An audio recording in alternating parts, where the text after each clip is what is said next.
Bon matin, bon dimanche. Alors, comme vous voyez à l'écran, vous voyez, j'ai besoin de cliquer juste ici, comme quoi j'ai compris. Et ensemble, nous allons comprendre des vérités du Seigneur ce matin. Alors, merci pour son inspiration sur des sujets qui concernent le bonheur chrétien. Comme vous voyez à l'écran, ce matin, c'est l'adoration principalement qui est une déclaration ou une célébration plutôt du bonheur chrétien. Et puis le texte principal que je vais utiliser, c'est dans Jean chapitre 4. Je ne les afficherai pas nécessairement à l'écran, alors je vous encourage à sortir vos Bibles et tourner à Jean chapitre 4. Alors dans Jean chapitre 4, le verset principal que je vais utiliser, c'est celui-ci. « Mais l'heure vient et elle est déjà venue où les vrais adorateurs adoreront le Père en esprit et en vérité, car ce sont là les adorateurs que le Père demande. » Alors oui, Éternel, ce matin, nous voulons te rendre gloire et te remercier encore une fois pour ta merveilleuse parole. Merci de nous l'avoir révélée, de nous l'avoir fait connaître par ton esprit. Merci de nous avoir ramenés à ce point-ci de nos vies où nous grandissons dans la foi selon ta volonté, où nous sommes encouragés à nous rapprocher de toi et à devenir des adorateurs encore plus matures que nous l'avons été jusqu'à maintenant.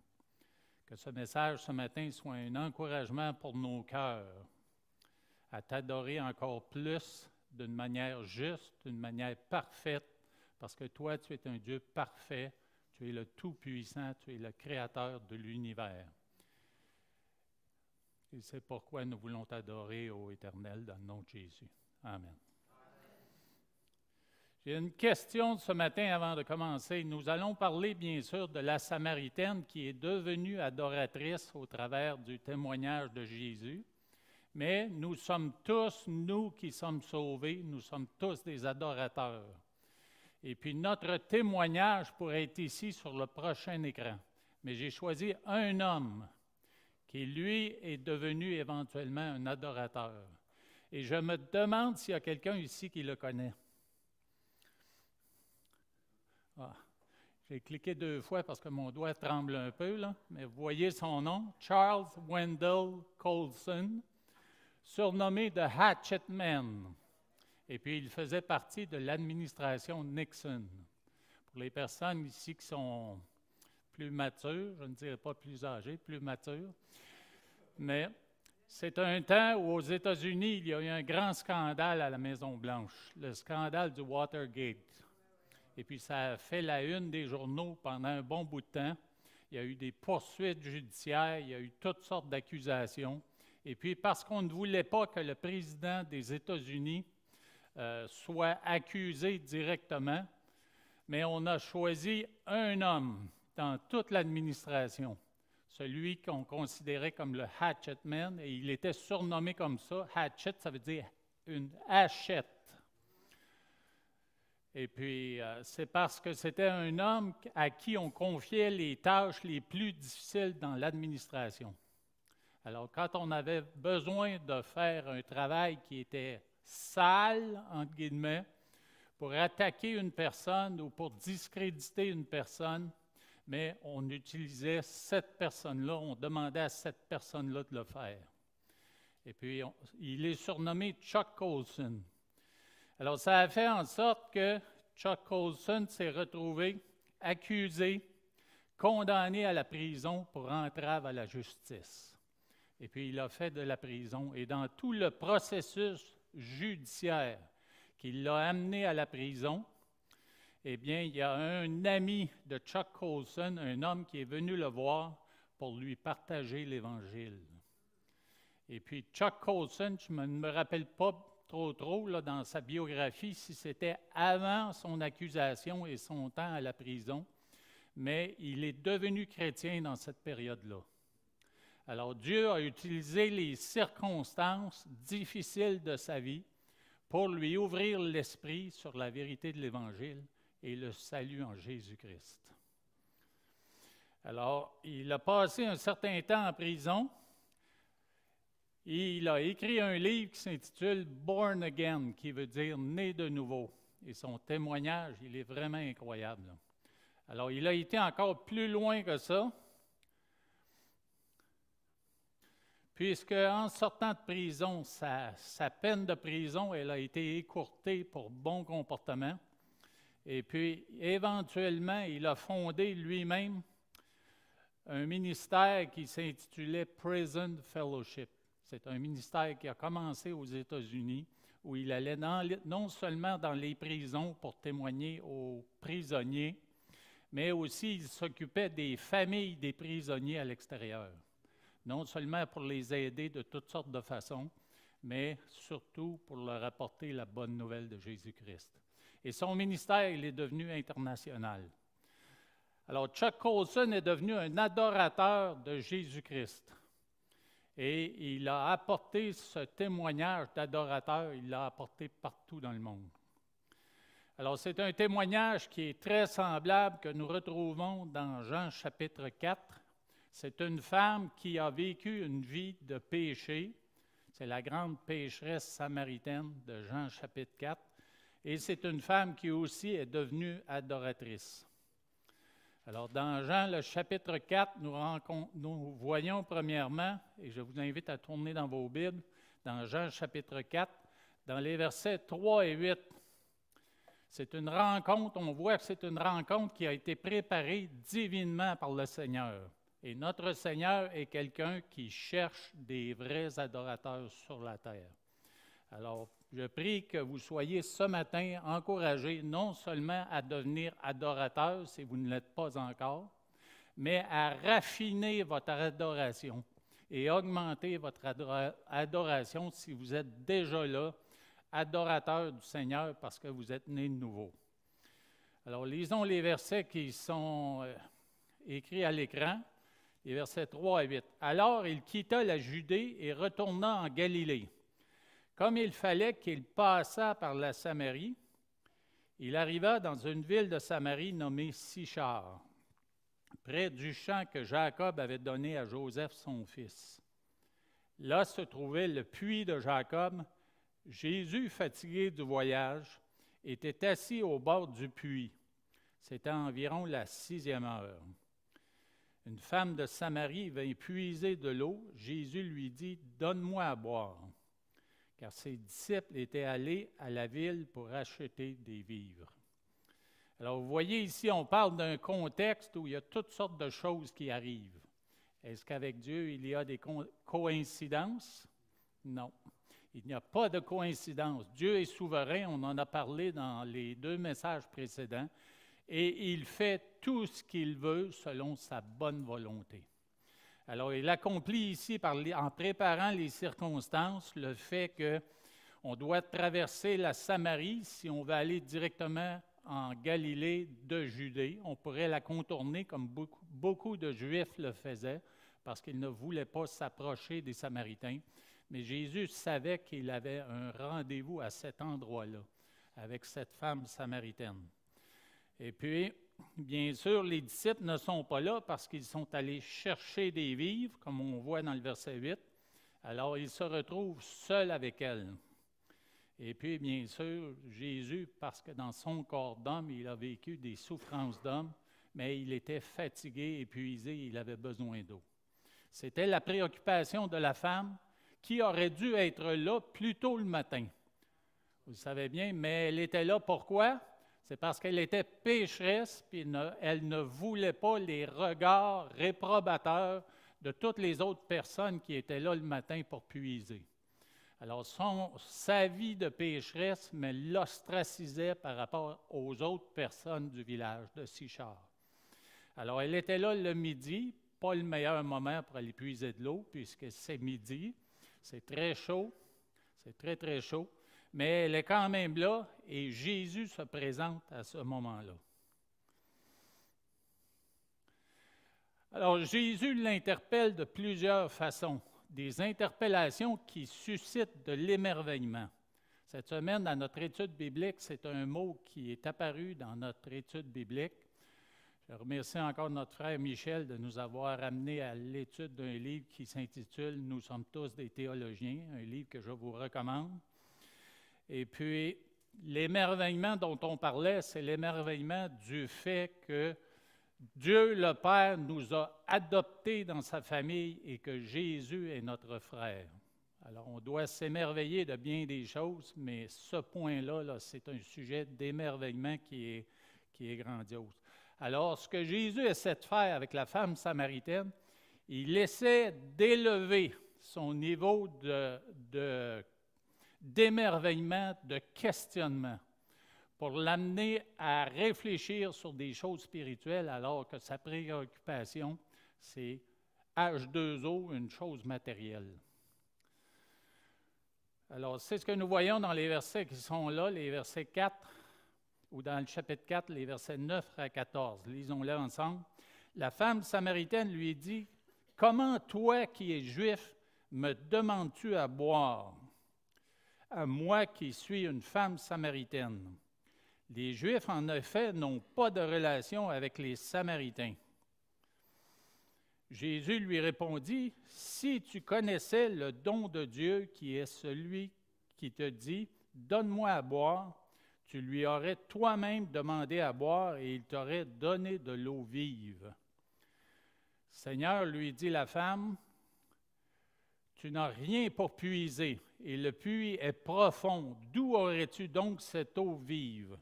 Es-tu plus grand que notre père Jacob, qui nous a donné ce puits et qui en a bu lui-même, ainsi que ses fils et ses troupeaux? » Jésus lui répondit, « Quiconque boit de cette eau aura encore soif. Mais celui qui boira de l'eau que je lui donnerai n'aura jamais soif. Et l'eau que je lui donnerai deviendra en lui une source d'eau qui jaillira jusque dans la vie éternelle. » Alors Jésus, par sa première question, « Donne-moi de l'eau », ou sa première commande, son première commande, il provoque quelque chose en elle parce que les Juifs n'étaient pas supposés d'entrer en contact, un contact aussi étroit là, avec les Samaritains. Alors ça, c'est un point d'interrogation où déjà elle s'interroge, ça l'interpelle. Par la suite, il lui parle d'une eau à boire.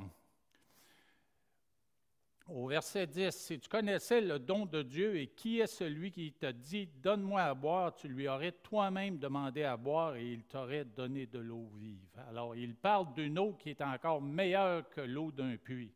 On sait que l'eau d'un puits, oui, elle est filtrée, mais c'est quand même une eau qui est stagnante.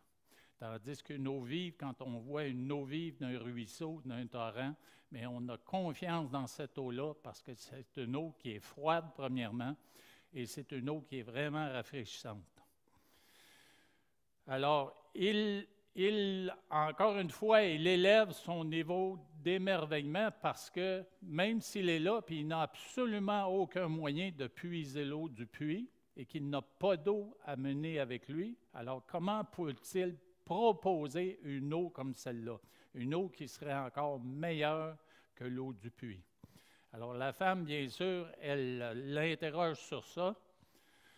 Et puis, Jésus lui répondit, « Quiconque boit de cette eau aura encore soif. Mais celui qui boira de l'eau que je lui donnerai n'aura jamais soif. Et l'eau que je lui donnerai deviendra en lui une source d'eau qui jaillira jusque dans la vie éternelle. » Préoccupation des gens de ce temps-là, la vie éternelle. Préoccupation, encore une fois, aujourd'hui, la même chose, vie éternelle. Et Jésus lui propose non seulement une eau vive, meilleure que l'eau du puits, mais c'est une eau qui va étancher sa soif à jamais et qui va l'amener éventuellement dans la vie éternelle. Alors, voyez son degré d'émerveillement, où elle se trouve vraiment interpellée. Et plus loin, Jésus, ce qu'il fait une révélation qui ébranle l'âme. Et puis, frères et sœurs, dans nos témoignages, éventuellement, quand nous partageons la bonne nouvelle de l'Évangile avec les gens, il faut que quelque part, inspirés par l'Esprit de Dieu, nous en arrivions là, soit en partageant à quel point nous avons été ébranlés dans nos vies par la révélation du Seigneur, mais nous devons aussi confronter les gens avec les vies qu'ils ou qu'elles mènent. Alors ici, elle est confrontée, elle, dans le verset qui lui parle de sa situation conjugale. Alors au verset 16, Jésus lui dit, « Appelle ton mari et viens ici. » La femme répondit, « Je n'ai point de mari. » Jésus lui dit, « Tu as eu raison de dire, je n'ai point de mari, car tu as eu 5 maris, et celui que tu as maintenant n'est pas ton mari, et en cela tu as dit la vérité. » Alors Jésus, c'est certain, il touche un point sensible dans sa vie. Et puis, il peut arriver dans nos vies, même où nous sommes touchés à cause de quelque chose qui nous fait mal d'avance. Que ce soit un mal spirituel, un mal émotionnel ou un mal physique. Mais il faut adresser ces choses-là. Quand on a, par exemple, un abcès quelque part dans notre corps, il faut l'adresser, il faut percer l'abcès pour faire sortir tout le méchant qui est là dans l'abcès. Alors oui, il faut intervenir de manière sérieuse et puis selon la sagesse que le Seigneur nous donne, mais il faut confronter les gens pour les amener à un ébranlement de l'âme qui va les faire réagir et chercher une solution. Alors l'autre chose qu'on retrouve dans le passage, c'est une invitation à connaître et s'approcher du Messie. Bien sûr, quand il parlait d'eau et de ce qu'il pouvait donner, il y a comme une insinuation qui est là, qui est contenue dans ces versets. Mais dans les versets 16, 25 et 26, il va encore plus loin, en disant, surtout 25, regardons 25 et 26. La femme lui dit, « Je sais que le Messie doit venir, celui qu'on appelle Christ. Quand il sera venu, il nous annoncera toutes choses. » Jésus lui dit, « Je le suis, moi qui te parle. » Alors, à cause des révélations que Jésus lui a faites sur sa propre vie, elle a vu qu'il était prophète. Et puis quand Jésus a parlé d'une adoration en esprit et en vérité, mais est venue cette conversation-là sur le Messie, cette question-là sur le Messie, et Jésus lui a révélé qui il était. Alors, c'est une invitation pour elle à connaître et s'approcher du Messie. Ce matin, notre frère a prié et il a mentionné la question de bulle, pour ce qui est de Dieu qui s'est approché de notre bulle, a percé notre bulle de notre vie ici sur la terre, pour s'insérer dans cette bulle et se révéler et se faire connaître. Alors, c'est un sujet de prière quand nous considérons le monde qui est perdu autour de nous. Aussi, il y a eu cette introduction à la véritable adoration, et on voit ça dans les versets 20 à 26, alors que la femme qui se débat avec la révélation que le Seigneur a faite sur sa vie de pécheresse, mais elle essaie de détourner l'attention quant à l'endroit où l'adoration devrait être faite. Et c'est là que Jésus ouvre la porte, non seulement pour enseigner à cette dame-là, mais un peu plus tard aussi avec ses disciples, à enseigner un enseignement sur la véritable adoration. Et c'est là que se trouve le verset qui a été mentionné au tout début du message. Alors, au verset 20, « Nos pères ont adoré sur cette montagne et vous dites, vous, que le lieu où il faut adorer est à Jérusalem. » Alors, la femme détourne l'attention de sa personne pour parler du « où », la question « où » de l'adoration. Et nous savons bien, nous qui sommes chrétiens, que l'adoration, étant donné que le Saint-Esprit est en nous, elle peut avoir lieu n'importe où. Oui, nous venons ici en collectivité le dimanche matin pour adorer, et c'est bon de le faire.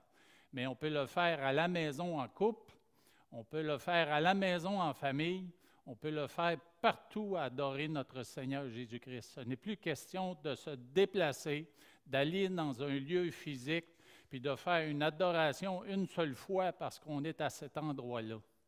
Dieu nous demande d'être des adorateurs et de l'être partout où nous sommes. Alors Jésus parle au verset 21, « Femme, lui dit Jésus, crois-moi, l'heure vient où ce ne sera ni sur cette montagne, ni à Jérusalem que vous adorerez le Père.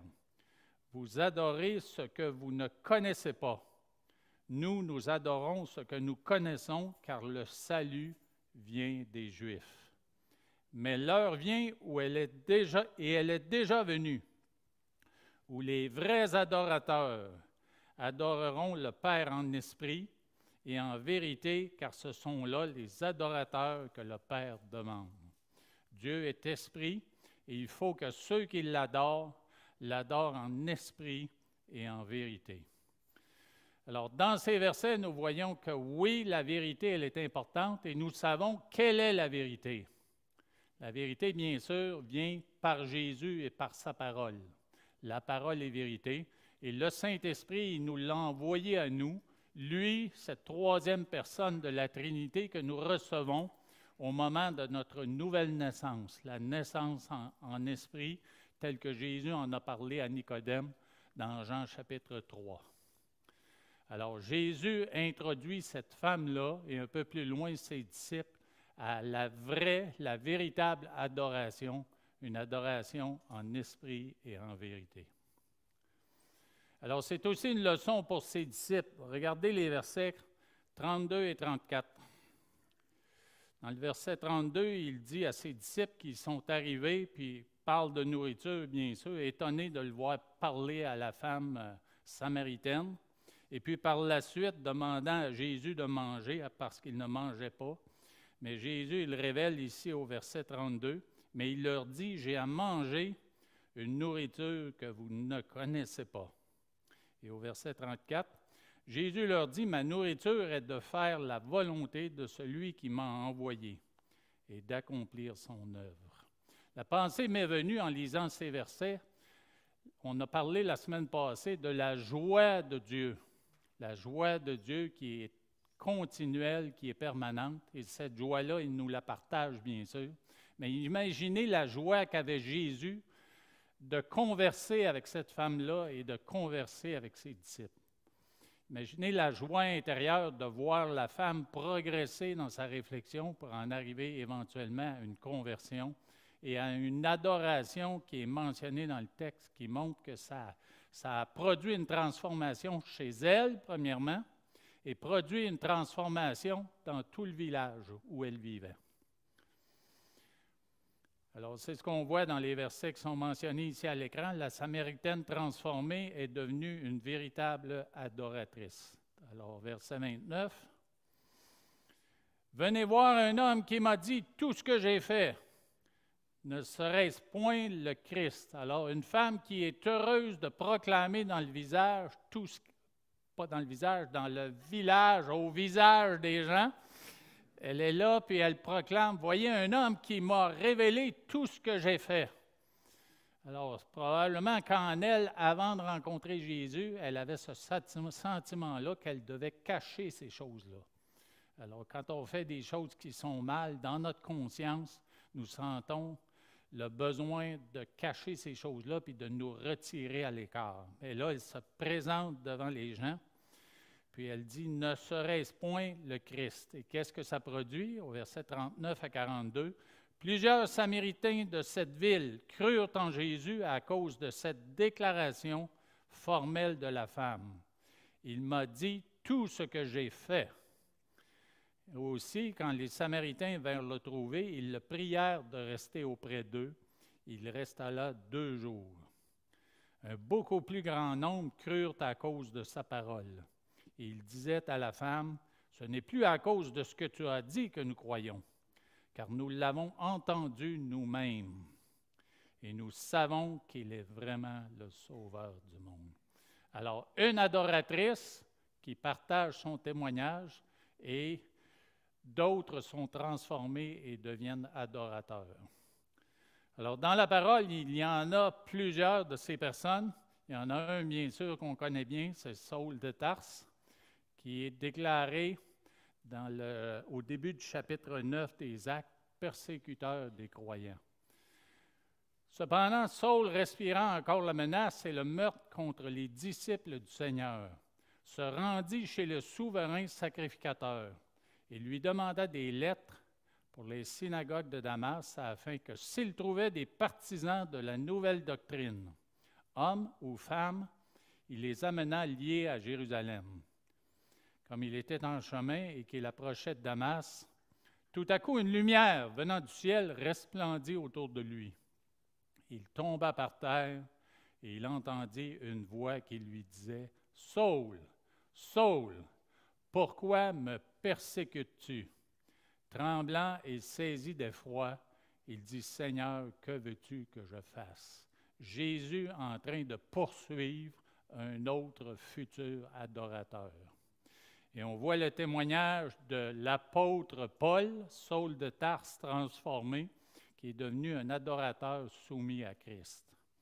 Dans Philippiens 3,8, il écrit ceci, « Et même je regarde toute chose comme une perte, à cause de l'excellence de la connaissance de Jésus-Christ, mon Seigneur, pour lequel j'ai renoncé à tout. » Il y avait un chant ce matin qui mentionnait que oui, on peut rechercher le Seigneur pour ses bénédictions, mais nous devons le rechercher pour lui-même. Ce n'était pas, je ne le cite pas textuellement, là, mais paraphrasé, c'est ce que ça voulait dire. Il faut rechercher le Seigneur pour lui-même. D'ailleurs, c'est une citation à la fin de mon verset. Alors, l'adoration véritable qui plaît à Dieu, encore le verset de départ dans Jean 23, mais l'heure vient et elle est déjà venue où les vrais adorateurs adoreront le Père en esprit et en vérité, car ce sont là les adorateurs que le Père demande. Il est possible d'adorer en vain. Probablement que nous l'avons tous fait dans le passé avant de connaître Jésus-Christ comme Seigneur et Sauveur, et nous le faisions par tradition, nous le faisions par habitude, mais c'était en vain parce que l'Esprit de Dieu n'était pas présent en nous, puis possiblement que nous connaissions seulement que des brides de la vérité, sans connaître toute la vérité. Mais Dieu nous demande de connaître sa vérité dans la parole et d'être soumis à l'Esprit de Dieu qui inspire notre propre esprit. Dans Jean 3,5, il est écrit, comme je disais là, dans la conversation de Jésus avec Nicodème, « En vérité, je te le dis, si un homme ne naît d'eau et d'esprit, » et vous voyez là, ici, l'esprit, c'est un E majuscule, il ne peut entrer dans le royaume de Dieu. Alors, notre esprit doit être ravivé, parce que sans Christ, sans l'Esprit de Dieu, notre esprit, il est mort. Notre esprit a besoin d'aide pour être ravivé. Et c'est mentionné en quelque sorte dans Romains 8 et le verset 11. « Et si l'esprit de celui qui a ressuscité Jésus d'entre les morts habite en vous, celui qui a ressuscité Christ d'entre les morts rendra aussi la vie à vos corps mortels par son esprit qui habite en vous. » Non seulement ça parle de la résurrection future, mais aussi ça fait allusion au fait que notre esprit, à l'intérieur, qui n'était pas vivant vraiment, parce qu'on n'était pas ouvert à ces choses spirituelles-là, mais Dieu vient enlever le voile, vient raviver notre esprit, et puis nous amener à devenir des adorateurs selon son esprit à lui. Alors, je vais continuer avec les affections qui rendent l'adoration authentique. Alors, par affection, j'entends les dispositions du cœur, les états d'esprit, les états d'âme de la personne. Alors, Dieu nous demande des états d'âme, des états d'esprit. Il nous demande de les cultiver afin que notre adoration soit élevée, non seulement dans une adoration communautaire comme nous l'avons fait ce matin, ou une adoration plus personnelle. Alors, la première chose, c'est le silence. Devant Dieu, garder le silence. Et nous avons des chants qui nous parlent de ça. Nous avons un chant qui dit « Qui décrira l'éclat de ta beauté? Et je me tiens ébloui. » Je ne sais pas si vous connaissez le titre de ce chant-là en anglais, mais c'est encore plus descriptif que ça l'est en français. Alors, ça dit « I stand in awe of you ». Je ne sais pas si vous connaissez le sens du mot « awe », mais c'est exactement ce que je vous montre là. « Ah » devant Dieu. « Ah ». C'est qu'on ne sait plus quoi dire. Là. C'est comme si la mâchoire nous décrochait. I stand in awe of you. Alors, c'est un émerveillement qui est extraordinaire, qui nous paralyse littéralement. Il y a quelques événements dans la parole. Je sais qu'Ésaïe, au début de son livre, il parle de comment il était quand Dieu s'est révélé à lui. Il était littéralement paralysé. Alors, c'est là que nous devons être dans notre adoration. Et si nous ne sommes pas là, nous devons nous plonger encore plus dans les Écritures, regarder encore plus sa création.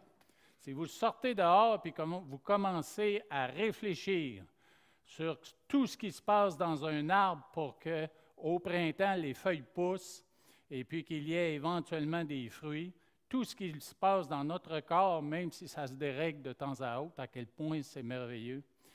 Pensez juste à des cellules sexuelles, le spermatozoïde et l'ovule, qu'on qualifie de cellules sexuelles, qui, une fois ensemble, se développent pour produire un humain, mais ça devient des cellules osseuses, nerveuses, hormonales, musculaires, etc., etc., etc. Des ongles, des cheveux. Alors, c'est hallucinant de considérer ces choses-là. Et quand on s'y arrête, c'est « Ah! » Mais les gens ont perdu cet esprit d'émerveillement-là, en pensant que tout ça, c'est arrivé par évolution. Il n'y avait pas un Dieu pour créer tout ça. On a un voile sur les yeux, on a un voile sur la pensée qui nous empêche de « Ah! » Alors, des versets qui décrivent justement cette situation de la grandeur de Dieu et de ses interventions dans tout ce qui se passe sur la terre, sa souveraineté, vous le voyez ici. C'est lui qui a fait cesser les combats jusqu'au bout de la terre. Il a brisé l'arc, il a rompu la lance, il a consumé par le feu les chars de guerre. Et puis, le verset suivant est encore plus évident dans Habacuc 2:20. « L'Éternel est dans son saint temple. Que toute la terre fasse silence devant lui. » Que toute la terre fasse silence devant lui. Admiration, révérence et sainte crainte. Alors, un autre état d'âme, état d'esprit devant le Seigneur. Que toute la terre craigne l'Éternel, que tous les habitants du monde tremblent devant lui. Nous connaissons tous le verset qui dit que la crainte de l'Éternel, c'est le commencement de la sagesse.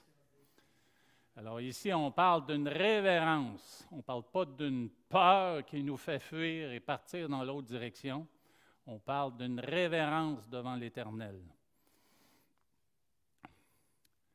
C'est l'Éternel des armées que vous devez sanctifier. C'est lui que vous devez craindre et redouter. Alors, parole d'Ésaïe à son peuple, parole d'Ésaïe maintenant à tous les hommes. C'est lui et lui seul. Tous les autres dieux que les hommes ont inventés ne sont que des dieux D minuscules, qui ne sont pas à craindre. Tu fais périr les menteurs, l'Éternel abhorre les hommes de sang et de fraude. Nous savons tous que c'est lui qu'il faut craindre, celui qui est capable de jeter l'âme dans les feux éternels au moment du jugement dernier. Humilité et brisement. Et là, vous avez des versets qui sont vraiment évidents, des versets que j'aime beaucoup parce qu'on parle de l'attitude du cœur. Puis le cœur, dans la parole, bien sûr, on le fait représenter les 3 dimensions de la personne. C'est l'âme, où se trouvent les émotions et les sentiments. C'est l'esprit, siège de la sagesse et de la pensée, de la réflexion, de l'intelligence. Et puis, le cœur, siège de la volonté. Alors ici, quand on parle d'un cœur brisé, on parle des 3, mais on parle spécifiquement d'une volonté qui est brisée, où on est contrit, on est arrêté devant l'Éternel, puis on a beaucoup d'hésitation. On a besoin d'être restauré, on a besoin d'être encouragé, on a besoin d'être relevé avant de continuer. Car ainsi parle le Très-Haut, dont la demeure est éternelle et dont le nom est saint. J'habite dans les lieux élevés et dans la sainteté. Mais je suis avec l'homme, entre parenthèses la femme, contrit et humilié.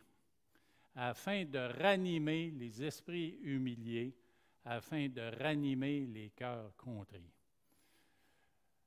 La parole nous encourage à nous humilier nous-mêmes devant l'Éternel, à se présenter humble.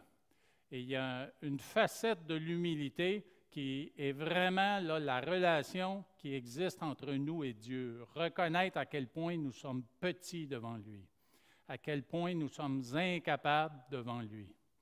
Alors, c'est vraiment reconnaître que lui est très grand, il est souverain, et que nous sommes petits. Alors, c'est mieux pour nous de nous humilier nous-mêmes devant le Seigneur que de se faire humilier par des circonstances ou des situations qu'il pourrait placer dans notre vie. Alors, il nous demande d'être proactifs dans ce sens-là et de nous présenter humbles. Vous savez que l'arrogance précède la chute et l'humilité précède la gloire, c'est ce que la parole nous dit. Alors, Dieu nous demande un désir de s'approcher de lui. Comme une biche soupire après des courants d'eau, ainsi mon âme soupire après toi, ô Dieu. Mon âme a soif de Dieu, du Dieu vivant. Quand irai-je et paraîtrai-je devant la face de Dieu? J'ai vu récemment une vidéo sur YouTube où on montrait des animaux qui littéralement sont venus demander de l'aide à des humains. Je ne sais pas si vous avez déjà vu ça, là. Puis on voit des hommes qui abreuvent des animaux qui vivent une chaleur extrême et puis qui n'ont pas trouvé à s'abreuver quelque part. Puis il y avait même des serpents dans ça. Alors les hommes étaient là. C'est vraiment, ça montrait vraiment là, ce soupir-là après de l'eau, soupir après Dieu. C'est ce que Dieu nous demande. On doit soupirer après lui dans toute notre vie, dans toutes nos situations. C'est sûr que c'est plus facile de soupirer pour nous quand nous sommes en difficulté, mais en tout temps, le Seigneur nous invite à le rechercher lui. Quel autre ai-je au ciel que toi? Dans le psaume 73, et sur la terre, je ne prends plaisir qu'en toi. Probablement un psaume de David. David avait souvent ces paroles-là. Et le verset suivant, « Ma chair et mon cœur peuvent se consumer. » Consumer. D'Asaph? OK, merci ma sœur. « Dieu sera toujours le rocher de mon cœur et mon partage. » Alors, Dieu le rocher, Dieu notre source de salut, Dieu notre source de cette eau vive qu'il promettait là, à la femme samaritaine. Dans le psaume 63, « Ô Dieu, tu es mon Dieu, je te cherche. Mon âme a soif de toi, mon corps soupire après toi. Dans une terre aride, desséchée sans eau. » Alors, toujours la même idée. Et bien sûr, Dieu nous demande la foi qu'il enlève les fardeaux, la foi qu'il prend soin de nous, la foi qu'il est là à nos côtés. « Écoute, Éternel, aie pitié de moi, Éternel, secours-moi. Et tu as changé mes lamentations en allégresse, tu as délié mon sac, et tu m'as ceint de joie. » Dans le psaume 42,5, il est écrit « Je me rappelle avec effusion de cœur quand je marchais entouré de la foule et que je m'avançais à sa tête vers la maison de Dieu au milieu des cris de joie et des actions de grâce, d'une multitude en fête. Pourquoi t'as battu mon âme et gémis-tu au-dedans de moi? Espère en Dieu, car je te louerai encore, je le louerai encore, et il est mon salut et il est mon Dieu.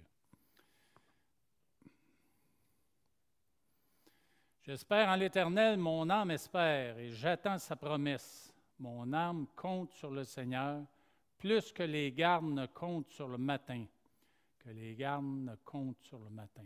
Alors ici, c'est l'image de soldats qui sont sûrement en train de batailler, en train de combattre, et leur vie est en péril.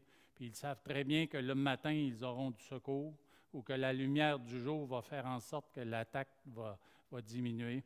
Mais c'est cet espoir-là qui est là dans le cœur des soldats. Alors nous qui menons ici une guerre spirituelle sur la terre, de la même manière, nous devons avoir espérance et joie dans le Seigneur, qu'il est là à nos côtés et qu'il nous accompagne. Alors, espérance et joie. J'avais mis le titre à la fin, malheureusement. Alors, dans Jean 4, si je reviens, juste pour faire un petit résumé, Jésus cherche de vrais adorateurs. Il cherchait une vraie adoratrice chez la Samaritaine et de vrais adorateurs chez les autres habitants de Sychar. Alors, il a fait en sorte, parce qu'il est souverain sur les circonstances, que ça arrive et que ça se produise et que des gens aient des vies transformées. Alors, son esprit et sa vérité transforment les humains. Nous le savons très bien, nos vies ont changé. Je me rappelle, avant de connaître Jésus-Christ, avant que des joueurs de l'équipe de football des Concordes de Montréal, en 1981, me parlent du Seigneur, me parlent de la bonne nouvelle de l'Évangile, je n'avais aucune considération pour ces choses-là. Même si j'ai été élevé dans un foyer catholique romain, nous avons fréquenté l'Église catholique romaine une fois par semaine. Par la suite, quand le sport a commencé, c'était 2 fois par année, à Pâques et à Noël. Et puis par la suite, pas du tout. Alors, je n'avais aucune considération pour ces choses-là jusqu'à ce que le Seigneur, par des circonstances et des difficultés personnelles au niveau professionnel où je trouvais ce sport, cette situation très difficile, je cherchais un sens à ma vie. Et puis Dieu a amené ces hommes-là qui ont détecté que j'étais mal dans ma peau, que je me sentais vraiment pas bien. Et ils m'ont approché, ils m'ont demandé d'assister à des cellules bibliques, d'études bibliques. Et c'est là que la connaissance de la parole de Dieu a fait son chemin et m'a transformé dans mon être intérieur. Alors, c'est là que j'ai commencé à apprendre la vérité et éventuellement, j'ai connu Jésus et son Saint-Esprit. Alors, Dieu nous transforme dans l'être intérieur. Il nous transforme dans le cœur, il nous transforme dans l'âme, il nous transforme dans l'esprit. Et c'est de cette manière-là que nous devons l'adorer. Juste se présenter ici dans la chapelle et être présent de corps, ce n'est pas nécessairement adorer le Seigneur. Alors, pratiquement parlant, je vous invite dès le samedi à préparer votre adoration du dimanche pour arriver ici avec un corps et un cœur qui est disposé à adorer, qui est prêt à lever les mains, qui est prêt à chanter, qui est prêt à adorer dans la communauté. Alors, c'est certain que quand on est jeune puis qu'on aime sortir le samedi soir puis faire toutes sortes d'activités, mais ça ne nous tente pas nécessairement le dimanche matin d'y être. Mais il faut que quelqu'un dans votre famille, je l'avais déjà mentionné ici, il faut que quelqu'un dans votre famille, je me rappelle quand nous allions à une église à Pointe-aux-Trembles, puis on avait déménagé ici à Terrebonne, c'était plus difficile le dimanche matin avec 4 jeunes enfants. Plus difficile de se préparer pour aller jusqu'à Pointe-aux-Trembles pour le service du dimanche matin. Mais le Seigneur m'a mis à cœur que ça devait être moi le catalyste, le moteur principal, le démarreur plutôt, de toute la famille pour activer les choses le dimanche matin et puis qu'on soit à l'heure à l'église. Et puis, je vous assure que ça n'a pas été facile au départ, parce qu'en travaillant toute la semaine, puis je connais certaines de vos vies, je sais que vous devez commuter, aller à Montréal pendant la semaine, vous levez à 5 heures, peut-être plus tôt, pour aller travailler. Alors, les 2 matinées de la fin de semaine sont importantes pour dormir un peu plus. Alors, je connais à quel point c'est difficile. Mais je me suis engagé à ce moment-là à le faire. Et puis, c'est devenu une routine par la suite. Et puis, ça se faisait assez bien, malgré la résistance des enfants et de mon épouse de temps à autre. Alors, ça prend quelqu'un, j'encourage quelqu'un dans vos familles à devenir le catalyste, le démarreur de la matinée du dimanche pour arriver ici disposé, prêt à adorer. Alors, nous sommes transformés de l'intérieur vers l'extérieur. Le monde essaie de nous transformer de l'extérieur vers l'intérieur. C'est pour ça qu'on fait des lois et des lois et des lois, et des contraventions, et des amendes, et des poursuites judiciaires. C'est comme ça que le monde essaie de nous transformer à l'intérieur pour nous changer. Alors, il y a beaucoup d'activisme aussi qui se fait dans le monde. et toutes sortes de proclamations pour nous amener à changer, mais ça nous est imposé de l'extérieur. Le Seigneur, dans sa grâce, lui, il nous transforme de l'intérieur vers l'extérieur. Il le fait avec amour et il le fait avec grâce. Et finalement, une adoration juste, c'est l'équivalent d'une obéissance juste. Notre adoration, on peut la transposer, et c'est le sujet, je pense, de mon prochain message, l'obéissance, qui fait aussi partie de la proclamation du bonheur qui nous habite, le bonheur chrétien. Et je vous avais parlé là, de la déclaration que j'ai faite pendant mon message. Éventuellement, mon cœur désirerait non plus les merveilleuses bénédictions de Dieu, mais Dieu lui-même. Alors, les vrais adorateurs désirent Dieu lui-même. Et je termine avec cela.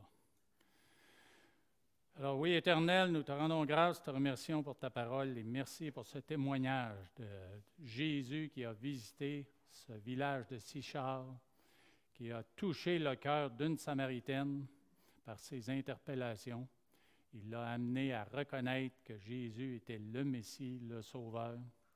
Et tous les gens, ou une bonne partie des gens du village, ont reconnu la même chose. Je te remercie, Éternel, parce qu'encore aujourd'hui, tu interpelles des personnes.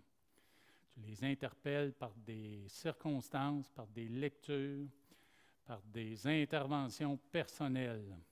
Nous te remercions, Seigneur, de nous utiliser dans ta grâce. Et nous te prions de pourvoir encore plus d'opportunités en 2024. Ouvre les portes dans nos familles, dans nos voisinages, au travail ou n'importe où ailleurs, afin que nous saisissions ces œuvres que tu prépares d'avance et que nous puissions semer ta parole, arroser ta parole et même récolter les fruits du travail de nos frères et de nos sœurs. Merci, ô Éternel, parce que ton esprit continue d'aller dans le monde, poursuivre des âmes pour trouver les vrais adorateurs, ceux qui vont t'adorer en esprit et en vérité. Que nous le soyons aussi, selon ta grâce, par la puissance de ton esprit. C'est dans le nom de Jésus que nous prions. Amen. Dieu vous bénisse, frères et sœurs. Merci d'avoir été là ce matin et passez une bonne semaine, un bon dimanche et une bonne semaine. Hein?